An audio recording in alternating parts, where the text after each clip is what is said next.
21ல இருந்து 25 வயசுன்றது லைஃப்ல ஒரு டேர்னிங் பாயிண்ட் மாதிரி. இப்போ நீங்க எடுக்கிற இந்த டிசிஷன் தான் நெக்ஸ்ட் 10 இயர்ல நீங்க எங்க இருக்க போறீங்கன்றதையே டிசைட் பண்ண போகுது. நான் சொல்ற இந்த 8 மிஸ்டேக்கை நீங்க அவாய்ட் பண்ணீங்கன்னா கண்டிப்பா உங்களோட ஃபியூச்சரை பெட்டரா நீங்க கிரியேட் பண்ணி வைக்கலாம். அதுலயும் அந்த 4th point very very important. குயிக்கா அது எல்லாமே என்னன்னு பாத்திரலாம்.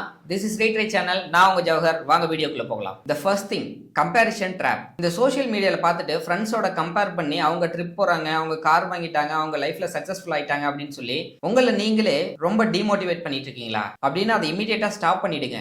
ஒவ்வொருத்தருக்கும் சக்சஸ் ஆகிறதுக்கு டிஃப்ரெண்ட் டைம் லைன்ஸ் இருக்கு. அவங்க என்ன பண்றாங்கன்றதை கவனிக்கிறதை விட்டுட்டு உங்களோட ப்ராக்ரஸ்ல ஃபோக்கஸ் பண்ணுங்க. The second thing, health ignore பண்றது. இப்போ கல்ல தின்னா கூட ஜீரணமாகிற வயசு அப்படின்னு சொல்லி கண்டதையும் சாப்பிட்டு கொஞ்சம் கூட ஹெல்த் கான்சியஸா இல்லாம இருந்தீங்கன்னா 30 வயசுல ஆட்டோமேட்டிக்கா உங்க பாடி உங்களுக்கு ரிவெஞ்ச் எடுக்க ஆரம்பிச்சிடும். ப்ராப்பரான ஒர்க் அவுட்டும் டிசிப்ளினான ஃபுட் ஹேபிட்டும் தான் லாங் டேர்முக்கு உங்களுக்கு எனர்ஜியை கொடுக்கும். The third thing, salary credit ஆன உடனே அந்த பணத்துக்கு ஃபுல் ஓனர்ஷிப் எடுத்துட்டு இஷ்டத்துக்கு செலவு பண்றது. ஸோ நீட்ஸ் எது வாண்ட் எது அப்படின்றத டிஃபரன்ஷியேட் பண்ணி பார்த்துட்டு சேவிங்ஸ் அப்படின்னு ஒன்று ஸ்டார்ட் பண்ணலன்னா உங்க ஃபியூச்சர் உங்க கையில கண்டிப்பா இருக்காது. Fourth thing, the negative circle. எப்ப பாரு எதை பத்தியாவது கம்ப்ளைண்ட் பண்றவன், எதை ஸ்டார்ட் பண்ணாலும் டிஸ்கரேஜ் பண்ணிட்டே இருக்கிறவன், இந்த மாதிரி ஆளுங்க உங்களோட சர்க்கிள் இருக்கானுங்களா, ஃபர்ஸ்ட் அவனுங்களோட சேர்றதை நிறுத்துங்க. ஏன்னா உங்களோட சர்க்கிள் தான் உங்களோட ஃபியூச்சரை டிசைட் பண்ணுது. முடிஞ்ச அளவுக்கு growth மைண்ட் செட் இருக்க ஃப்ரெண்ட்ஸோட டிராவல் பண்ண பழகுங்க. த ஃபிஃப்த் திங், ஒரு சேஃப் ஜோனுக்குள்ள இருக்கணும்னு நினைக்கிறதே ஒரு ட்ராப் தான். எந்த ஒரு ரிஸ்க் எடுக்கிறதுக்கும் பயப்படக்கூடாது. சின்ன ரிஸ்கா எடுத்து பழகினவங்க தான் லைஃப்ல முக்கியமான பெரிய ரிஸ்க் எல்லாம் எடுத்து சக்சஸ்ஃபுல் மேனா மாறி இருக்காங்க. த sixth thing, late night scrolling. இந்த 21ல இருந்து 25 வயசு இருக்கிறவங்களுக்கு மேக்ஸிமம் தூக்கமே வராது அப்படின்னு அவங்களா நினைச்சிட்டு இருப்பாங்க. ஆனா தூங்காம ப்ரொடக்டிவா எதுவுமே பண்ணிருக்க மாட்டாங்க. ரீல்ஸ் பார்க்கறதே இல்லைன்னா ஏதாவது வெப் சீரிஸ் பார்க்கறதுன்னு டைம் வேஸ்ட் பண்ணிட்டு தூக்கத்தை கெடுத்துட்டு நம்மளோட பாடிக்கும் பிரெயினுக்கும் தேவையான அளவுக்கு ஸ்லீப்பை கொடுக்காம விட்டுருவாங்க.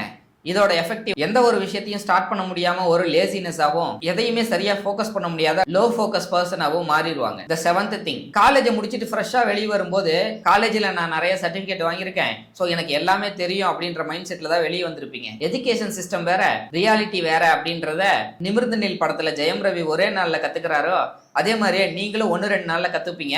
ஆனா அதை அக்செப்ட் பண்ணிட்டு அது கூட டிராவல் பண்றதுக்கு மட்டும் நீங்க ப்ரிப்பேரா இருந்தே ஆகணும். த எய்த் திங், கமலஹாசன் சொன்னது பாத்துக்கலாம் அப்படின்றது. ஆனா அதை தப்பா புரிஞ்சுட்டு எந்த விஷயத்தையும் அப்புறமா பாத்துக்கலாம்னு நினைச்சு ஒரு மைண்ட் செட் வச்சுட்டு நிறைய பேர் சுத்திட்டு இருப்பாங்க. ஸோ நான் ஆல்ரெடி நிறைய வீடியோஸ்ல சொன்ன மாதிரி இந்த உலகத்திலேயே பர்ஃபெக்ட் டைம் அப்படின்றது கிடையாது. நீங்க ஏதாவது ஒன்று ஸ்டார்ட் பண்ணணும்னு நினைச்சீங்கன்னா அதை இமீடியட்டா ஸ்டார்ட் பண்ணிடணும். ஸோ நீங்க வெயிட் பண்ணிட்டு இருந்தாலும் அந்த சுச்சுவேஷன் உங்களுக்காக வெயிட் பண்ணிட்டு இருக்காது. இந்த வயசுல நான் ஏன் நிறைய சாக்ரிஃபைஸ் பண்ணணும்னு நீங்க நினைச்சீங்கன்னா உங்க லைஃப்ல லேட்டர் பார்ட் இன்னும் நிறைய சாக்ரிஃபைஸை நீங்க பண்ண வேண்டியதா இருக்கும். அப்புறம் நாளைக்கு பார்க்கலாம்.